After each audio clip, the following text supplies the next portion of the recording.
My name is Bill. Tonight's episode, the creepiest dolls on Earth. As children, we find comfort in playing with dolls. But when we grow older, certain other dolls may come to haunt our nightmares. Tonight we see those cursed dolls from around the world, and we're starting right now. Here is a story at Newsweek.com by Sophie Lloyd, entitled, "Woman Claims Her Haunted Doll Collection is Scaring Off Her Neighbors." And Ms. Lloyd begins. Thanks to films like The Conjuring and Chucky, haunted dolls are no longer solely the domain of paranormal investigators and toy collectors. Haunted dolls are out in the wild, literally, snuggling up to toddlers and popping up in museums around the world. Even Stormy Daniels has a haunted doll named Susan, which received an honorable mention in the trial of her former lawyer Michael Avenatti for wire fraud and identity theft. But one woman claims her haunted doll drama is scaring off her neighbors. User Soul Mori began sharing her supernatural encounters with followers in April of 2021, beginning with a ghost named Gilbert, who haunts her family home. Over time, her fascination with the paranormal led her to collecting haunted dolls, who now share her apartment. In a post shared on Monday, April 25th, Soul Mori responded to comments from followers about her neighbor's reaction to her otherworldly roommates.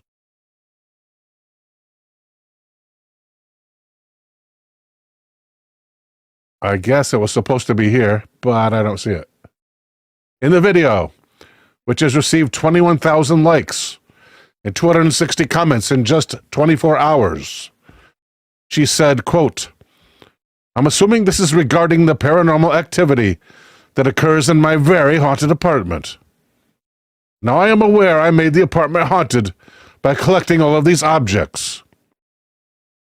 And yes, the neighbors have recognized the paranormal activity that radiates from my abode." She explains that shortly after she began collecting the haunted dolls, neighbors began to move out of the apartment building. In passings by, she says, a few people have mentioned, "Hey, have you experienced anything weird here?" Define weird. "I do everything I can to contain it to my apartment. I kindly ask the spirits, please do not bother anyone else. But I am aware that there's only a certain level of control I have over the spirits and what they choose to do, which is no control. Currently, there are several empty apartments in Soul Mori's block, with most of the spaces directly around her vacant. Despite her hair-raising roomies losing those tenants, the landlord does not seem to have a problem with Soul Mori's haunted doll collection.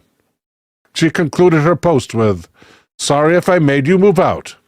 My bad." Soul Mori claims that the dolls move and talk to her, making unsettling statements such as, "I knew I was going to die," and "Never have I known peace."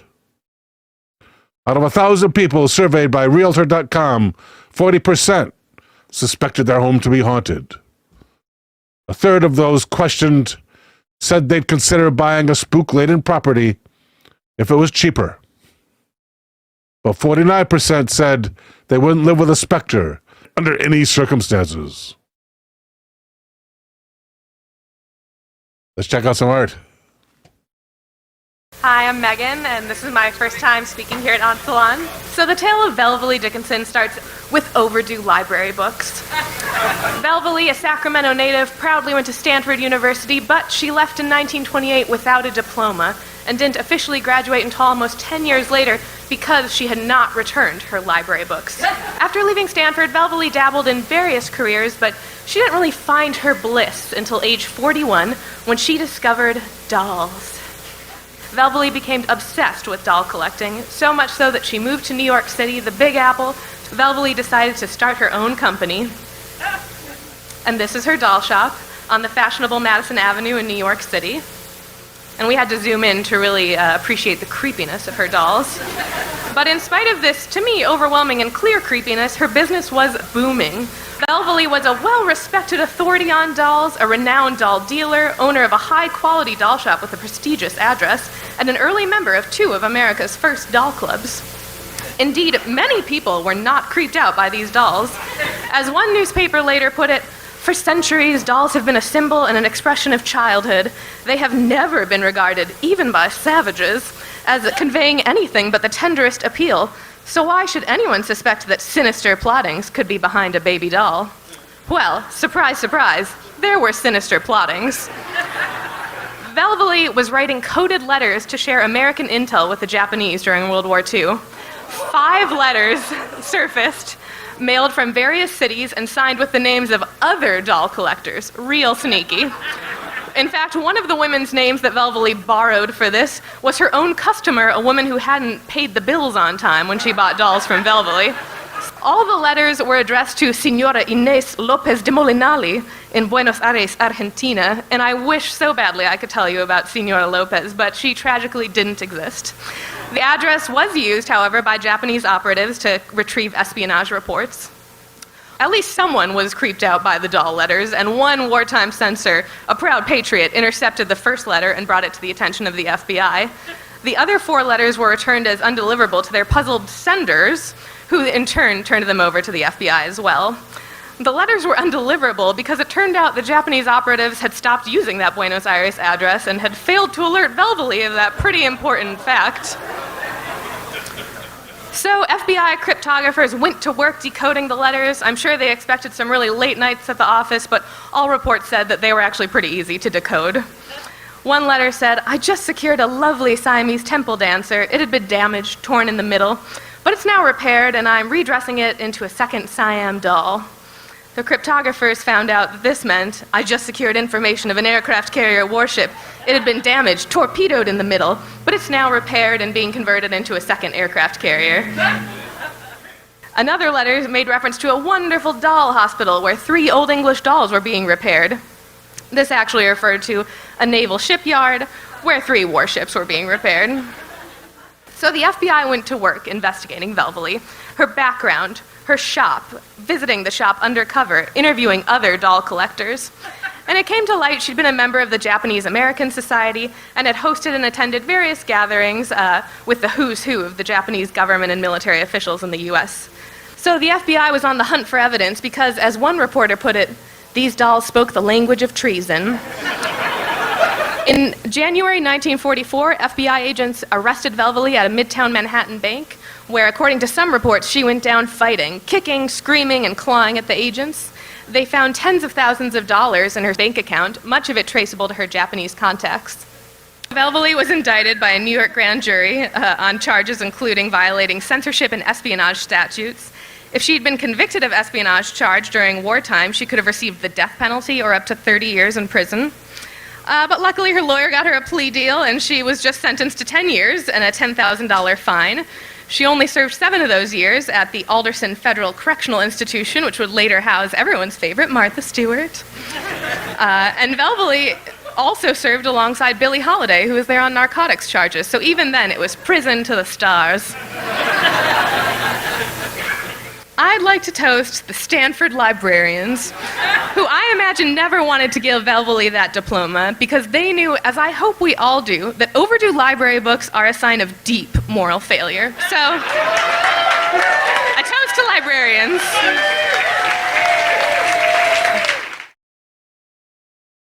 Here at oldcityghosts.com,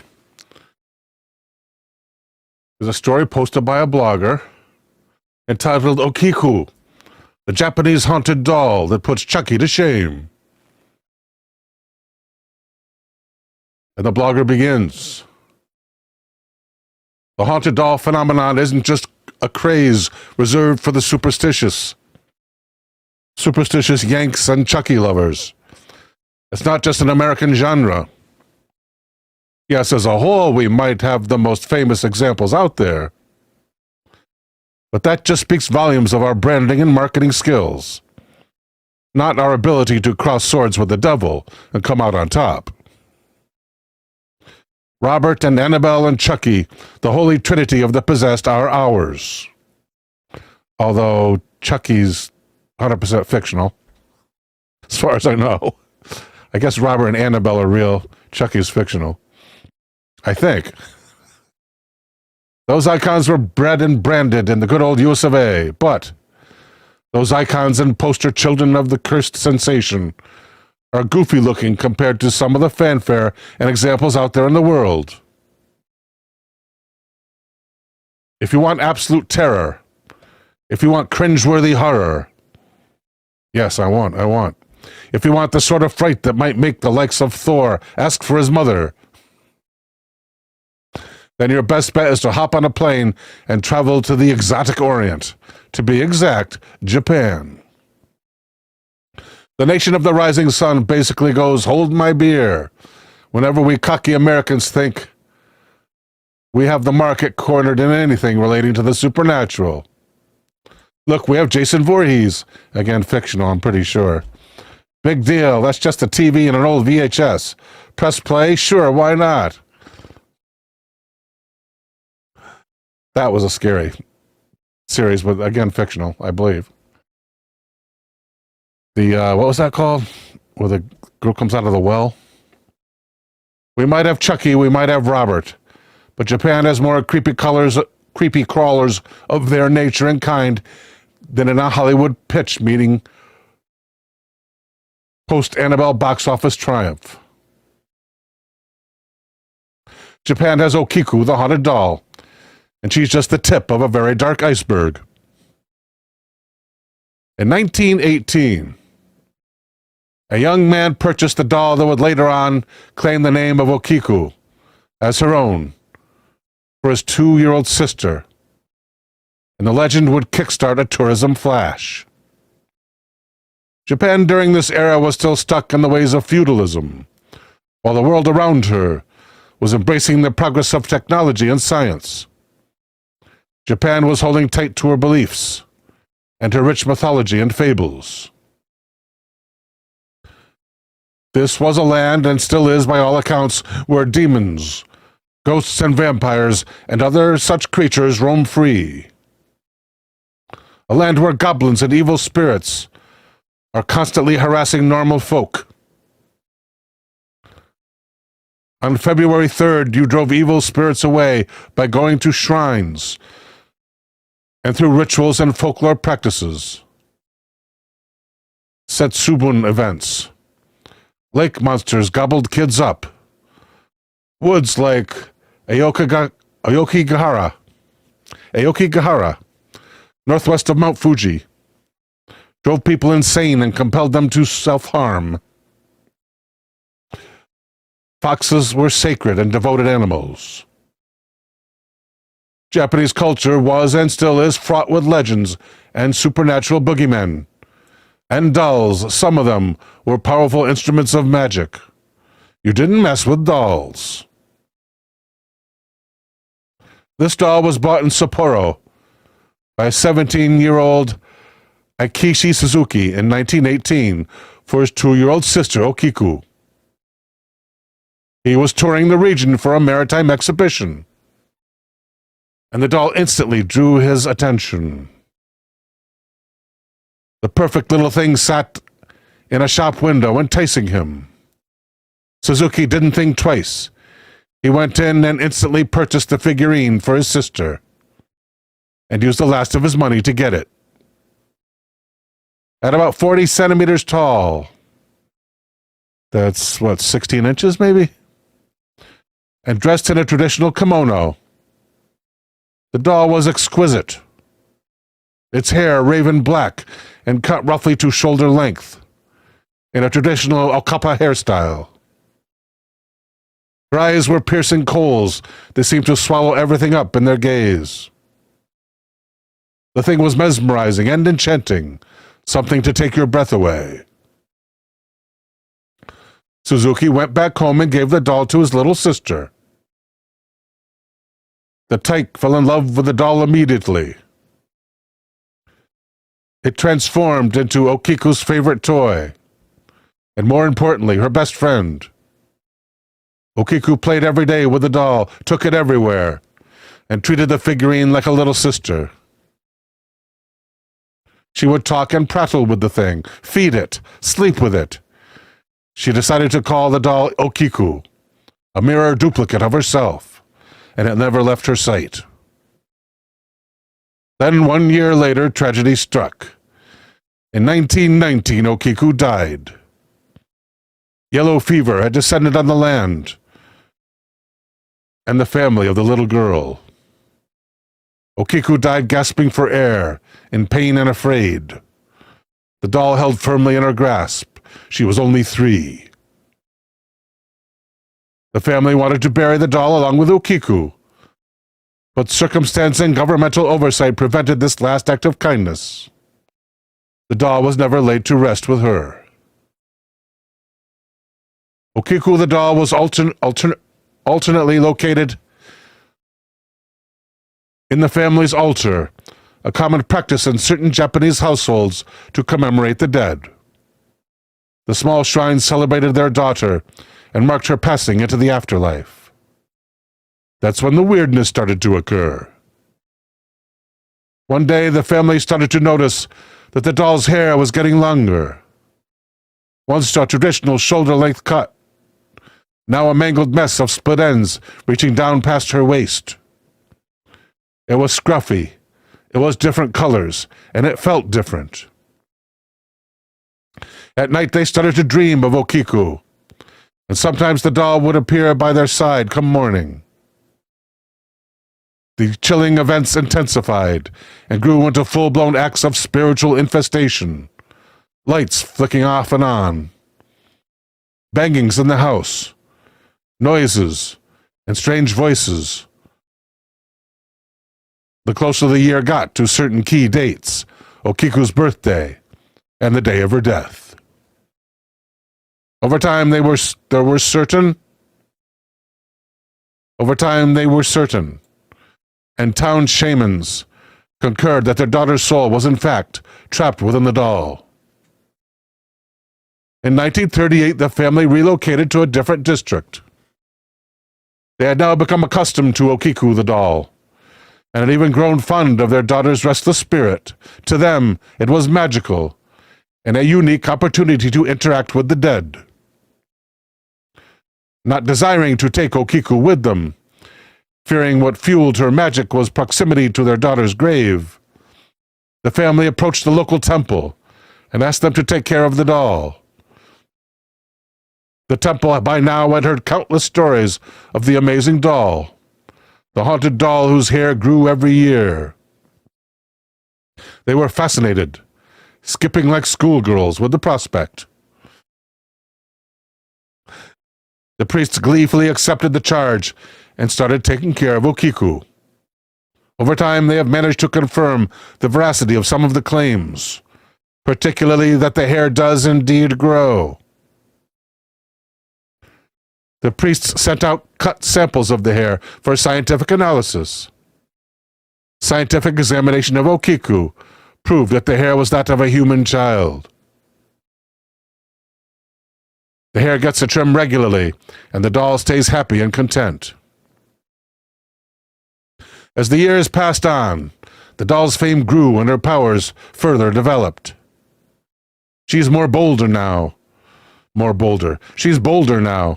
invading the dreams of the priest and those that come visit her. She's stronger, her hair grows faster and wilder, and she's even spookier.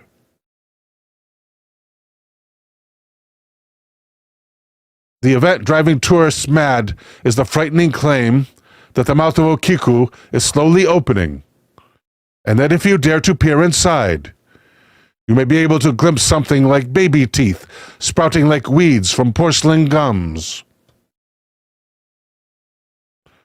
Okiku is still located in her private shrine, on display in a little wooden box in the Manenji Temple, in the town of Iwamizawa, Hokkaido, Japan. She's there waiting for all who want to play with fire and have a one-on-one conversation with the paranormal and the bizarre. Let's check out some art.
Here's a story at Gizmodo.com, written by Rob Bricken, entitled 20 Weird, Insane, and Extremely Disturbing Barbie Dolls.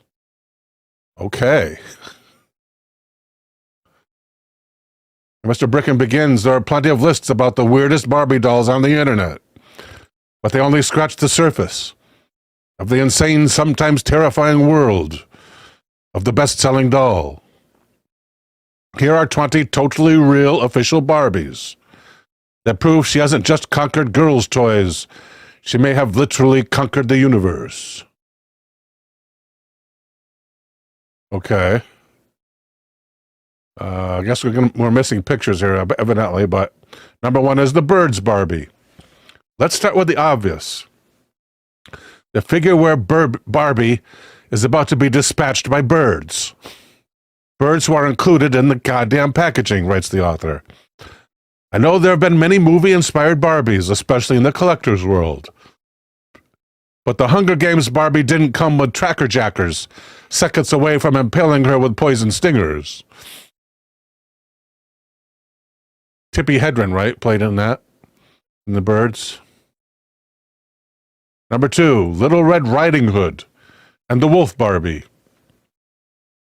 I'd be inclined to take Barbie to task for dressing up in her best knee-high fishnet stockings to visit her grandmother, but hey, it's none of my business. She can dress how she wants to. So she has Little Red Riding Hood wears fishnet stockings, huh?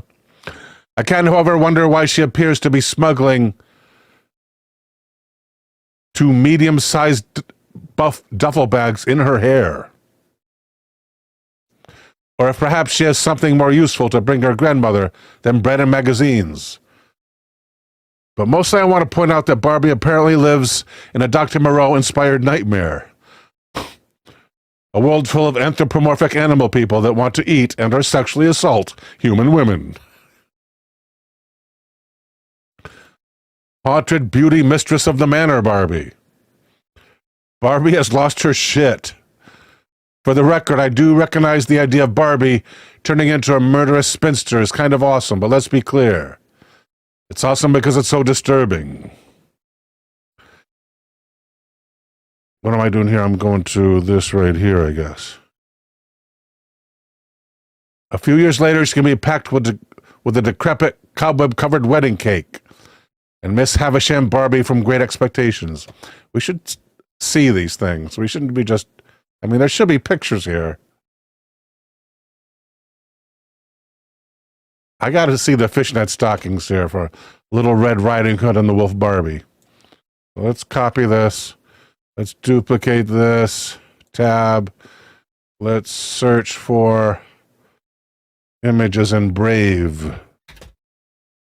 I said images. Little Red Riding Hood Barbie. Okay. Goodness gracious. $102 here. $145 here. Let's see. Search for images. They will come up, says Eldergrown. Absolutely. I don't see fishnets. Well, maybe. Can we?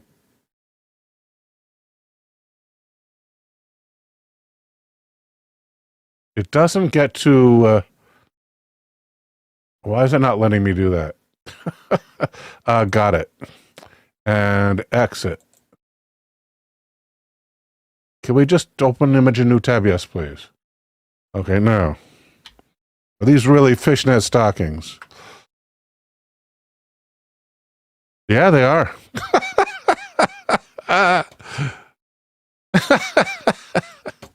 Okay, so that's the fishnet Barbie.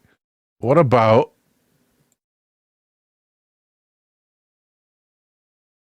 the birds Barbie? I got to see the birds Barbie. See if it looks like Tippy.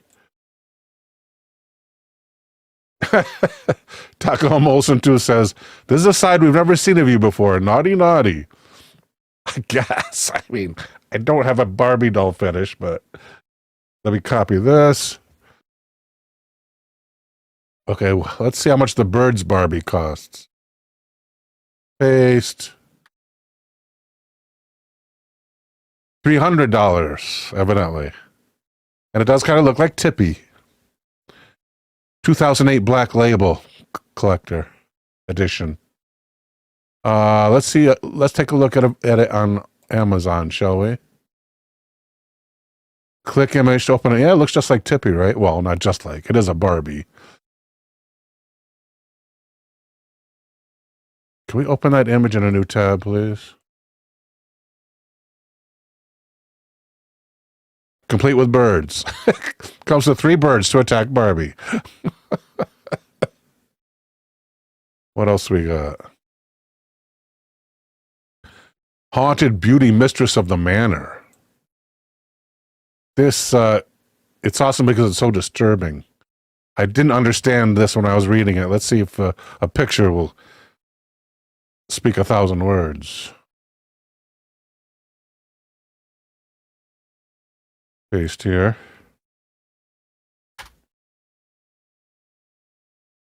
Oh, there. I guess skills of a flesh color, maybe. $1,500.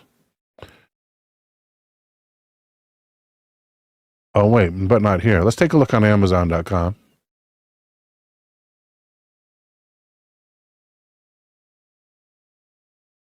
How about showing us a bigger picture there, people? Click image to open expanded view. I'm clicking. Nothing's happening. That is a really poor picture of that. How about this? Oh, this is Zombie Bride. That's different. There's another one at Barbie Fandom. Can we get a bigger? There we go. So she's got hair like Bride of Frankenstein, basically. That doesn't seem so out there to me. Huh. Lounge Kitties Barbie. I know when I get done with a hard day of blogging spiteful bullshit in the internet, I like to log off my computer, put on my best leopard printed bodysuit, cat ears and tail, and just lounge around for the rest of the evening. Still, I've been informed that other people think our loungewear is odd, and thus have been compelled to include it here. Lounge Kitties Barbie, it says. Home. Paste. Images, please. I guess that's right there. Can we open that in a new... What is it doing this? I want to show me the... I should be able to open that, but it's not doing it. That's weird. Can I just click this? Maybe because it's going to Amazon or something? I wanted images. This is Google Images. How come I ended up at Google? I wanted Brave Images.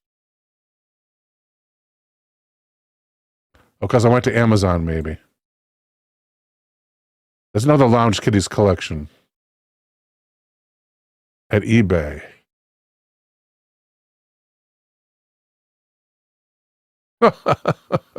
Click to enlarge. That's what we want. Enlarged. And open image in new tab.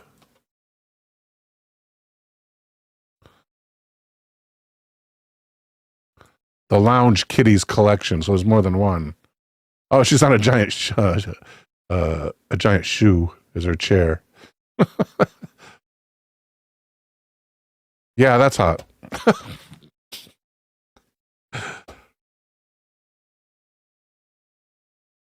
Okay, enough with the Barbies, I guess, huh? Barbie, Tippi Hedren, Little Red Riding Hood, Barbie. Also, the Mad Men Barbies I thought were pretty cool. They're now selling for $1,000 for a set of 4. They have click to enlarge.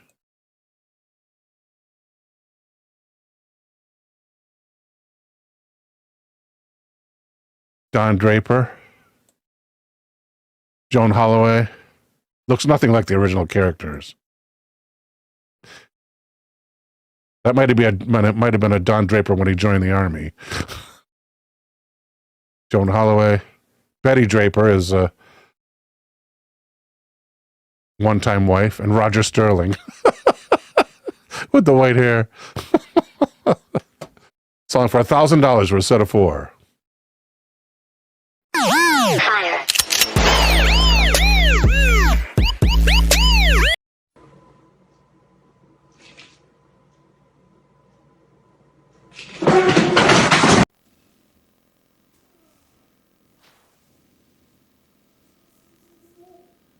All I wanted to do was play with you.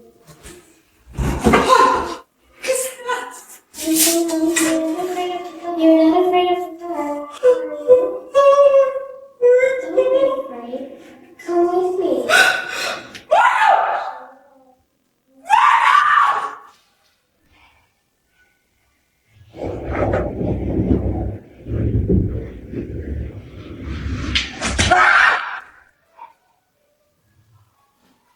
Jesus Christ!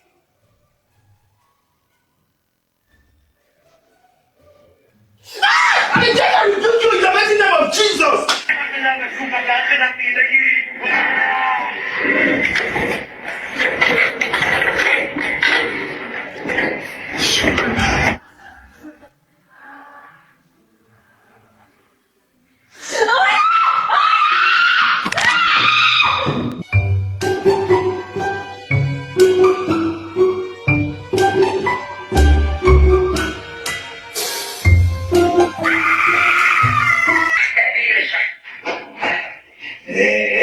لا تكدسي وتبسطي وبس.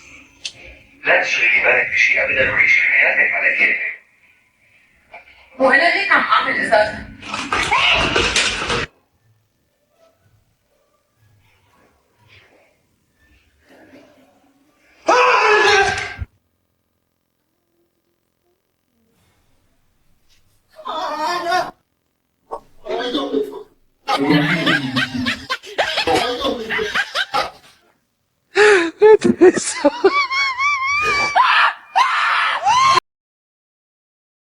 Here at ladbible.com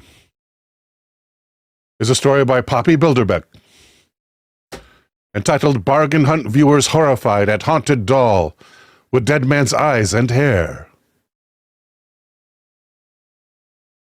And Poppy begins. A vintage doll containing a dead man's glass eyes and his hair has spooked bargain hunt viewers. Prepare for images of George's face to infiltrate your nightmare tonight. If you're the sort of person who loves nothing more than sitting down to watch a good old horror movie, then I will never understand you. But you've definitely come to the right place. If you enjoy getting scared S-less and not being able to sleep at night, then an unlikely program has your back. BBC One's Bargain Hunt. Channeling Annabelle or Child's Play. Bargain Hunt really turned up the chill factor in one of its recent episodes, when a haunted doll named George was introduced. The doll was brought in by Nottingham Haunted Museum's Marie Wesson. She explained, "He came to us from Texas. And back in the day, they would make things like George in memory of past loved ones. The difference with George is the past loved one.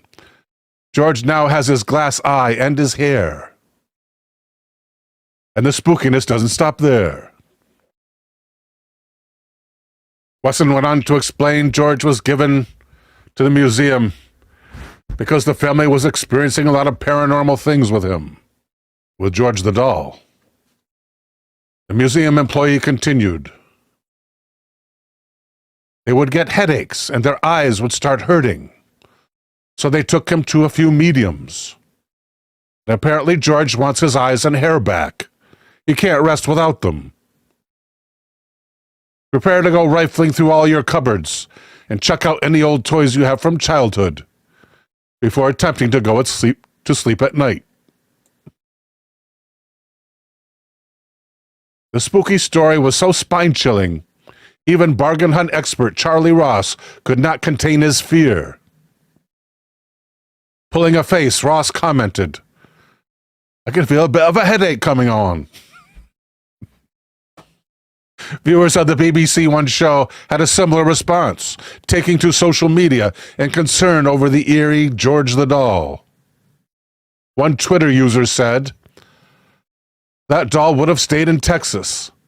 I can't look at the TV. I hate dolls." Another added, "See those haunted dolls on Bargain Hunt BBC today? George had the hair and eyes of a dead person, as they won't rest until they get their hair and eyes back." A third wrote, "Today's Bargain Hunt of BBC One. Sweet Mother of Jesus. Hashtag scary dolls." However, another user who was clearly a fan of horror films said, "Bargain Hunt did a mini-segment about antique vampire hunting kits and haunted dolls. This is the TV content for which I'm here."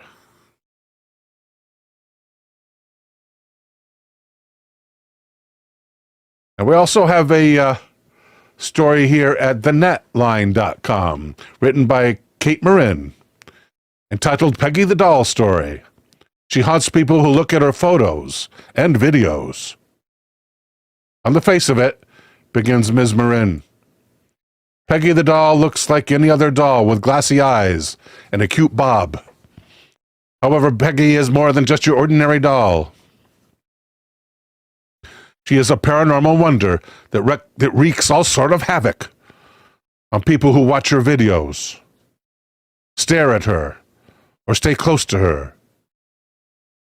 Paranormal investigator Jane Harris claims that more than 80 people reported, among other things, chest pains, headaches, nausea, anxiety, and flashes of mental institutions after seeing photos and videos of Peggy. One person alleged that Peggy had given her a heart attack. Peggy came to international prominence after a woman called Jane Harris requesting her to take Peggy away. The woman claimed to have lost all peace and luck after buying Peggy at a car boot sale. The woman had requested help from a parent. The woman had requested help from a priest. But try as they might, the priest could not exorcise Peggy. The unlucky woman tried to move Peggy to other rooms, but unusual events at her house kept happening. The final straw was a mysterious illness, coupled with hallucinations. Jane Harris told the Daily Mail, when she recovered, She saw no other option but to get rid of the doll, as she was convinced it was at the center of all that was happening. Jane Harris agreed to take the doll, to conduct an investigation. And 4 days into her stay with Peggy, she started to experience Peggy's wrath. It was a bit of a mystery illness, Jane told Lad Bible. I just felt completely drained and completely fatigued. It got to the point, after about 2 weeks, where I actually couldn't get out of bed. After fellow paranormal investigator Hazel removed the doll, Jane's health improved. Things went crazy after Jane posted photos and videos of Peggy on Facebook. The next day, she had over 80 messages from people blaming Peggy for their misfortunes. A medium also called Jane, claiming that Peggy was restless, frustrated, and was persecuted in life. Experts from Jane's social media group, Haunted Dolls, concluded that Peggy is possessed by the spirit of a woman born in the mid-1940s, who died due to a respiratory illness like asthma. She is also reportedly Jewish and has ties to the Holocaust. Peggy also strongly dislikes clowns and can affect people's dreams, Harris told the Daily Mail. Quote, we've been told she can affect people's dreams. She recently visited a lady in her dreams, warning her about one of her cats. The next morning, the lady found her cat very ill, and he died that day.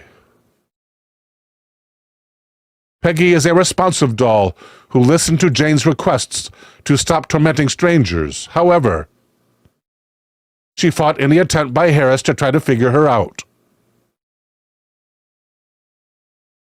Harris talked about her investigative approach. Quote, in order to do the work I do, I have to approach each case as a skeptic and look for normal explanations. If it were 1 or 2 occasions where things were happening, I could do that. But with Peggy, I just know there's something more. He told the publication that she'd had productive sessions with Peggy. But Peggy's behavior afterwards suggested she didn't want Harris to publicize their conversations. Jane said that her notebook disappeared after one such conversation. She explained, my husband had to use a ladder to get it back. Many people who saw the picture felt she did not want me to tell people the information I had gained. Another medium named Lindy seemingly made Peggy upset by sharing information about the doll on Facebook. She invited Peggy's ire and had to apologize to calm Peggy down and resume a normal life, said Lindy. Quote, my dog started barking, and my face became very hot and flushed. I felt like I wasn't alone. I ended up apologizing to Peggy, as I felt maybe she disapproved of us chatting about her. And then my symptoms stopped. Let's check out some art. Hey everyone, I'm here today with 2 rather special guests. What my parents didn't know at the time was, 1, I wasn't really that into dolls, and 2, these 2 would give me nightmares for years. These 2 were given to me when I was a kid. I was about 6 years old when they gave them to me. They purchased them at a rock concert that they had been to at the time. So when I was growing up, these 2 would often move, they would talk to me, and it was very creepy. I mean, I literally had some nightmares about these 2 for a long time. I left these behind years ago when I left for college, and they happened to come back into my possession just a couple weeks ago. It's kind of interesting that they just show up as soon as we start this channel. Now, I don't know if these 2 particular dolls are possessed, or if it was one of my other dolls that I also received back from when I was a kid. So today we're going to do a little spirit box session and see if anything really is possessing these dolls.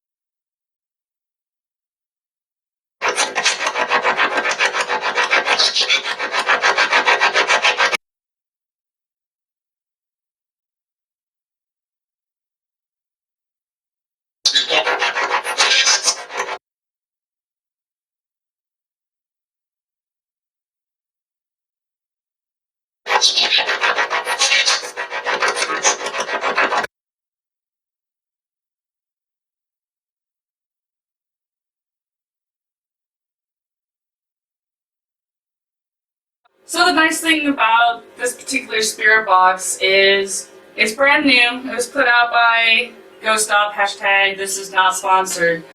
But the nice thing about this spirit box is they have 4 different settings on the rate of speed. An article at theparanormalguide.com entitled Mandy the Haunted Doll.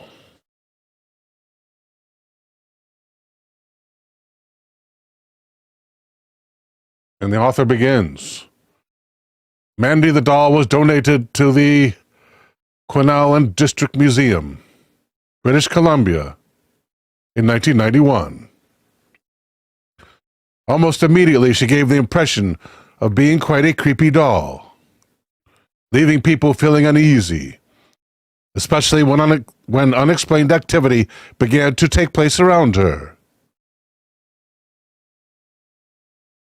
The creator of the Quinalan District Museum, British Columbia, Canada, was sitting at her desk when an antique doll was plunked down in front of her. Being donated to the museum was a 90-plus-year-old doll. The donor stating that it was getting old, was fragile, and she did not want her young daughter playing with it and further damaging it. The doll, named Mandy, had belonged to the woman's grandmother. But rather than being sad to be parted with what should have been a treasured possession, the woman seemed anxious to be rid of it. The curator took hold of the doll and immediately felt uneasy. She chalked up this feeling to the fact that the doll had an incredibly creepy look to it. Its clothing was old and faded. The soft, stuffed parts of its body were ripped in places. But most creepy of all was the doll's face. It was realistically painted and had glass eyes. But the forehead over the doll's right eye was cracked, causing the eye to protrude slightly, like it was intently peering at onlookers. Mandy was taken to the museum's workroom to undergo some maintenance before it could be placed on display. The doll was enclosed in a plastic bag to test whether bugs had infested it. Any bugs or insects leaving the doll would be caught by the bag, thus letting the museum staff know of infestation. However, this realistic-looking, scarred doll being placed in a plastic bag added to the uneasiness the museum staff felt when they looked at it. Those working in the same room as the doll swore they heard the bag rustle, as if the doll had moved inside. And it was not insects causing the movement either. The doll would change positions. After the initial analysis of the doll was complete, it was time to photograph it, a process all artifacts at the museum undergo for the record book. The next morning, when staff re-entered the lab, they found it had been messed up overnight. Smaller objects had been thrown about the room and across the floor. Larger, heavier objects were just pushed over on the spot. This would happen any time Mandy was left in a room by herself overnight. The curator likened the mess to what would happen if a child had thrown a tantrum in the room. When Mandy was finally placed on display within the museum itself, it was one of the first things the visitors would see as they passed the entryway. They would mostly feel uneasy when looking at the doll. There seemed to be something incredibly wrong with it. At times, photographs taken of the doll would not turn out. They would all be blurred images or have strange light anomalies present in them. It got to the point that the uneasiness felt by visitors had staff placing Mandy further back in the museum in her own glass display case. Eventually, a psychic inquired as to whether they could hold the doll to see what they could pick up. Upon this reading, the psychic felt that it had suffered much abuse, the doll that is. But it was not the doll who was suffering, but rather the spirit that inhabited it. When strange events surrounding the doll had started to take place at the museum, the curator decided to visit the doll's previous owner. It was here that she learnt the truth. The owner had not donated the doll for fear of her daughter breaking it. If that was the sole reason, then she would just place the doll in a box and out of reach. No, the real reason was that when the doll was in her house, the woman could hear a crying coming from the cellar. And when she would investigate it to find the source of the sound, she would find nobody there. The cellar's window would be open and the doll on the floor. When this began to happen more frequently, she decided to get rid of it and donated it to the Quinnell Museum. From the very first night that the doll was no longer in her house, the unexplained crying had stopped coming from the cellar. Let's check out some art. Do you remember when Lorraine Warren says about the Annabelle doll? I guess some people forgot about that because she's on tour right now. The real Annabelle doll is on tour and people are not going for it. Now, I'm sure we are all familiar with Annabelle from the Conjuring franchise, and yes, she is a real life doll, and in real life, she is a Raggedy Ann doll, not a porcelain doll. She's been in Ed and Lorraine Warren's occult museum for years in this glass-contained box that was specifically built to keep her in there forever. Lorraine Warren told you all not to move the Annabelle doll. She said don't move her. Leave her where she is. But it's 2025. We like to fuck around and find out. So what do? We take Annabelle on a world tour. Okay, we're just moving her all over the place. There are even videos of the ladies in the streets doing protection spells and cleansing. Go to hell, Annabelle. Go to hell, Annabelle. Don't you come to New Orleans for that no more. I put my holy water down on you. I rebuke you in the name of New Orleans voodoo, Annabelle. I rebuke you. So you mean to tell me they had a priest in the back of a van with that Annabelle doll throwing holy water on it? Is y'all crazy? But honey, if you had to have a priest in the back of a motherfucking van with a doll and saying prayers and throwing holy water, it don't need to be there. There is videos with people standing online to see this doll. Y'all don't respect this shit. Items that got spirits attached to them, bitch, them ain't nothing to play with. I know they are charging like $75 around about to let people have a meet and greet with this doll. Not everything is entertainment and needs to be played with or seen. Call it a coincidence, call it whatever you want. Annabelle, one of the most haunted and demonic things on this planet, is on tour. And it was just in New Orleans, Louisiana. And you won't believe what happened.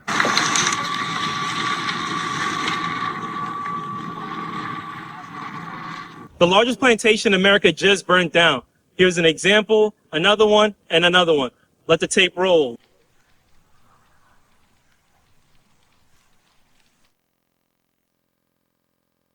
That, my friends, was the Nottoway Plantation. If you look at those photos from the fire, you can see spirits in the photo.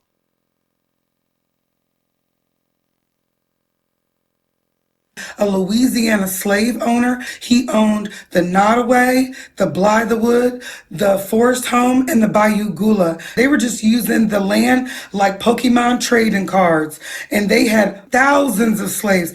They made the black people work for crumbs, and they lived in opulence.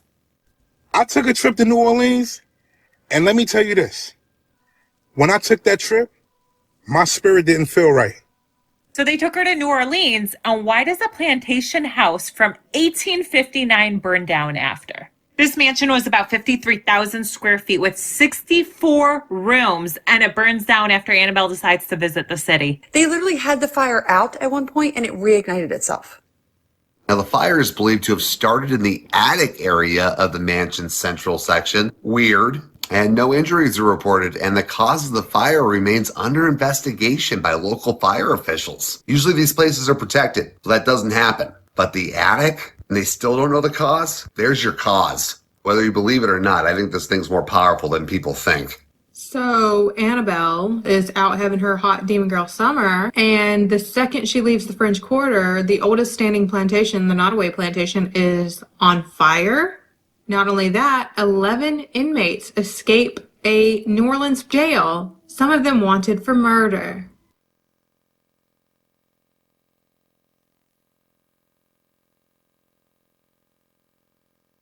The way they did it, they like escaped from a wall behind a toilet. This is not even their size. This is Annabelle's size.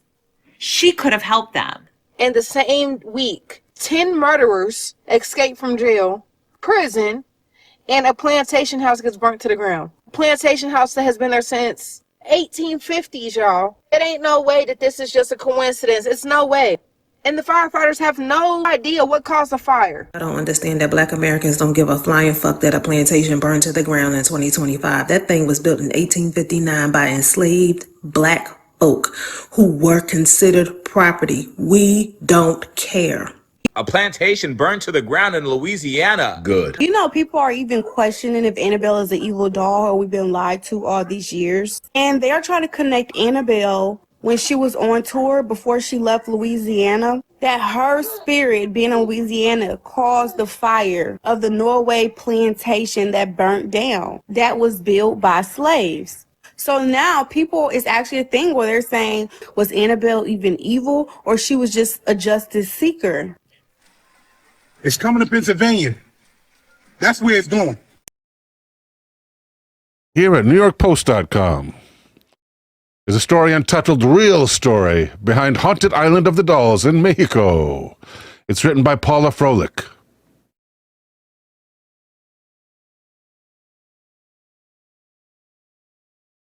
And Paula begins. Deep in the heart of the canals of Xochimilco, or Xochimilco. I don't know how to pronounce that. But it's Mexico City's last vestige of the Aztecs. It's one of the world's most haunted and tragic locations, the Island of the Dolls. Here on a single acre, although acre is a lot of land, an acre's a lot of land, which houses 3 huts and a crowd of decaying dolls. Locals swear they see ghosts and hear shadows talking. It is, they believe, cursed. Gerardo Ibarra, co-founder of Ruta Oregon, a sustainable travel company in Mexico, told the Post.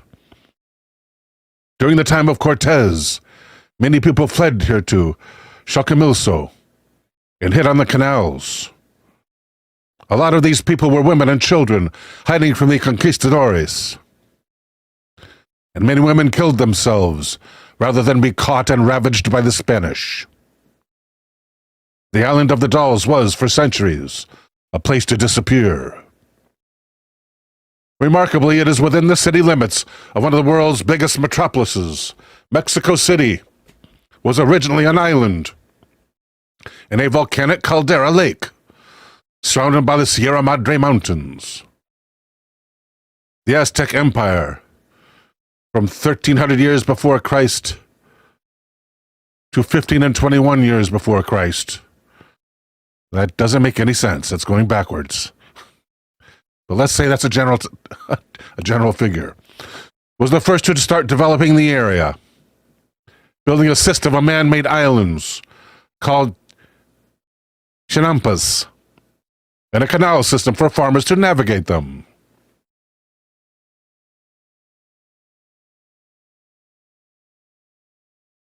After the Aztecs were defeated in the Spanish-Aztec War, from 1591 to 1521, wow, that lasted 70 years, and that is running the correct direction, time-wise. Much of the Chinampas were filled in and turned into the basis of the city we know today, Mexico City, that is, except for the most southern end of Mexico City, in Xochimilco, where the Chinampas and canal system still exist, an integral part of local life. They are also a UNESCO World Heritage Site. At times, the neighborhood also was used as shelter for Mexican revolutionaries and religious practitioners who may have fallen on hard times. Some of them ended up killed or drowned in these canals.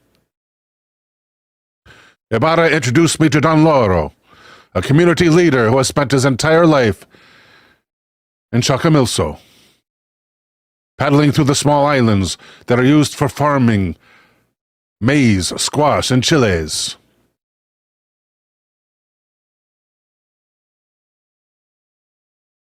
On a wooden flat-bottom chalupa, Loro paddled to the infamous Island of the Dolls and recalled how, 50 years ago, the water was so clear you could see to the bottom.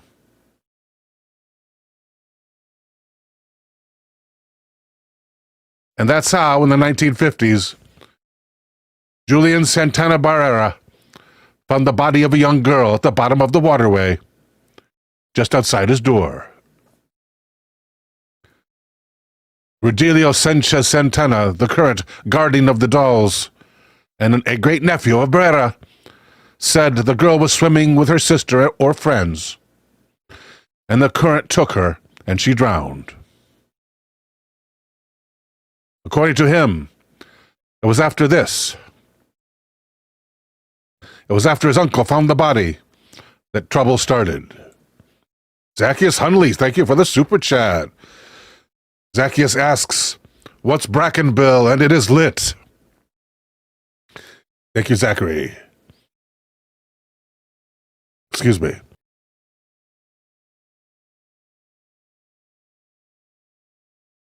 And a super chat from Mando V. Talking about Elizabeth. Thank you, Mando V. Mando V says, aw, Elizabeth. Not sure what that means.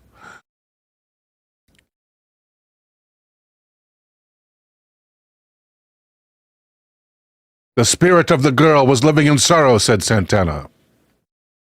In the mornings, Julian started seeing ghosts, and one day woke up and found all his crops had died. He tried many things to improve his crops, but he couldn't because the spirit damaged it. He became more and more scared.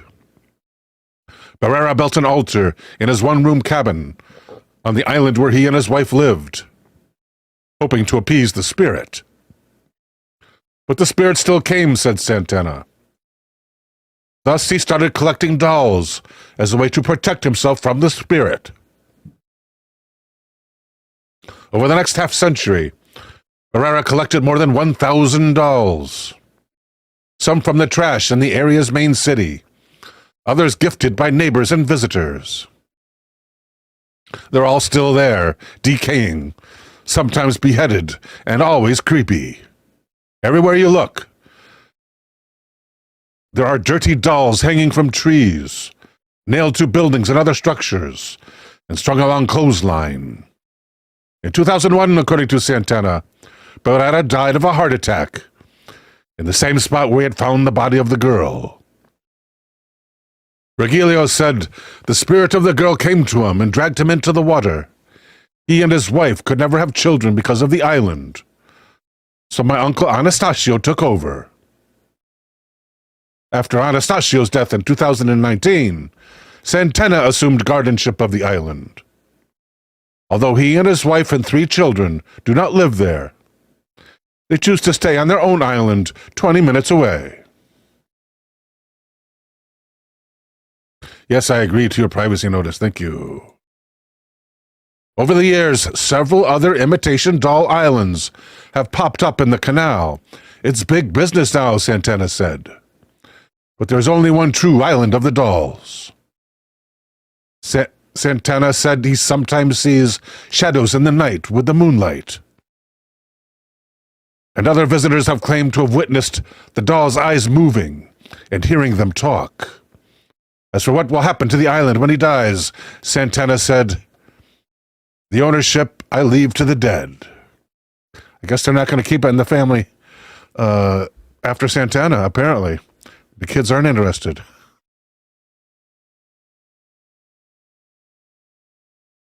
Here at Discovery.com is a story by Ruben Westmus entitled The Island of the Dolls Has a Murky and Terrifying History. There's an example of one of the dirty dolls right there. Interesting because not only does it have dirt on it, but it looks like it has a crack here that was stitched. And Mr. Westmus begins. There's just something really thrilling about a place with a dark and mysterious past. Take the Island of the Dolls, for example. An island covered with decaying old dolls, strung up in trees, is pretty creepy on its own, even before you get to the dark origin story. The Island of the Dolls is intimately entwined with the story of Don Julian Santana Barrera. Don Julian? A native of Chacamilso, a borough of Mexico City. Don Julian left his wife and family sometime in the mid-20th century to sequester himself on an island on Julio Lake. I'm sorry, Techuilo Lake. Something like that. His reasons for doing so are hazy at best, but it soon became clear Santana Barrera was not necessarily of sound mind. Not long after relocating, he made a chilling discovery on the shores of his island, the body of a young girl drowned in the lake. A doll came floating down the canals shortly afterward, changing the course of Santana Barrera's life and the shape of the island for years to come. Well, Santana is the current. Oh, he also had Santana in his name. Okay, so there was more than one Santana. Okay. There's the Santana now and the Santana from then. Let's check out some art.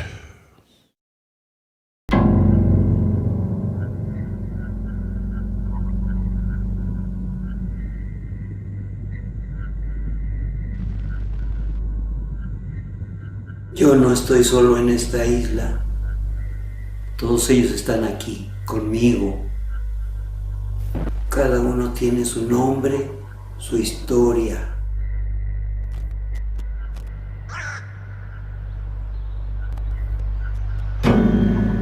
Un día se me apareció una mujer muy extraña, de mirada negra, vino del más allá, o no sé de dónde. Andaba penando. Qué cosa tan horrible. No sabía ni qué hacer. Y fue entonces que encontré una muñeca, la primera de todas. Estaba flotando en las aguas. Yo la saqué del agua fría y el pavo quiso quedarse a cuidarme. Había venido para protegerme de la aparecida. Y sí, desde que la traje a la isla, el alma en pena dejó de aparecerse. Pero de vez en cuando yo sentía su presencia invisible. Yo sabía que nos observaba.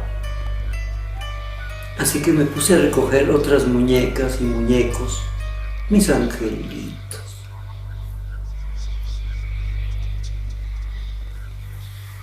Yo sé que no son simples juguetes. Toda la alegría que le dieron a alguien, toda la energía que contienen, ay, la intensidad de sus miradas. ¿Cómo pudieron echarlos a la basura? Los humanos son estúpidos. Son tan bonitos mis niños, frágiles, inocentes.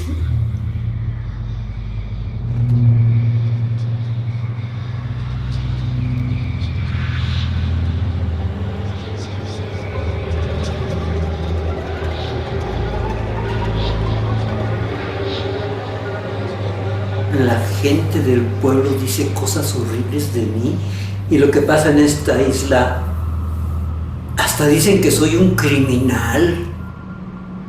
Puras habladurías, no estoy loco y nunca he estado loco, jamás he asesinado a nadie, si no soy más que un simple campesino.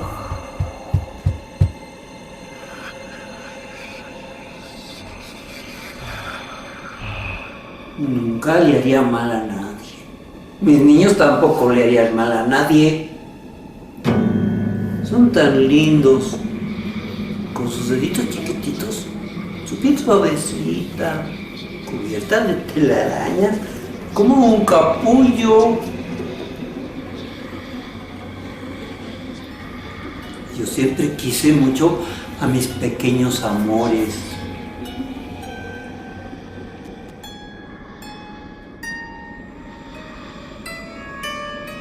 Nunca les hice mal a mis niños.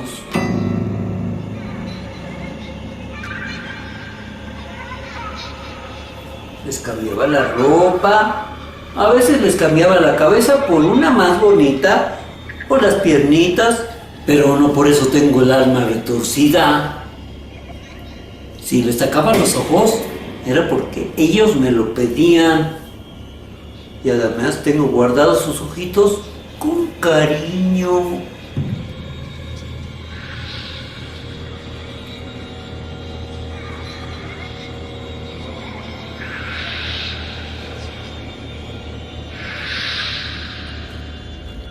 Hoy la gente viene a visitar mi isla.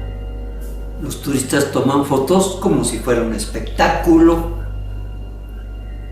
No saben nada, no comprenden. Que nos dejen en paz.